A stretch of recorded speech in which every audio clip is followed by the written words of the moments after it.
Welcome to The Last Breakfast. Please enjoy the video. You start by building a composition that matches your phone or desktop resolution.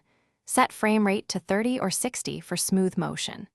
You import source files, PNG sequences, layered PSDs, or short loopable video, and immediately group related elements into precomps so changes stay organized. Once done, enable 3D layers only where parallax is required, and trim layer durations to the intended loop length. Make sure to set color management and motion blur early so final renders match your creative intent. Now you animate. Target primary elements with position, scale, rotation, and opacity, using nulls for grouped motion and easy tweaks. For seamless looping, align the first and last frames or use crossfades and loop expressions. Try wiggle loop or loop out. Cycle for repeating motion.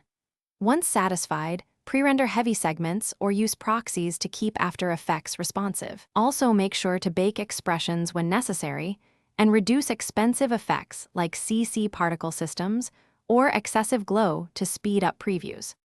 Finally, export using the format appropriate for the platform.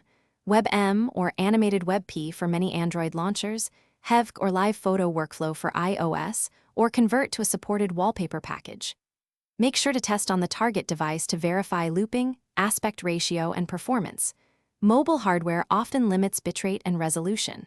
If you encounter stutter or dropped frames, reduce bitrate, remove heavy GPU effects, or render with a consistent frame rate.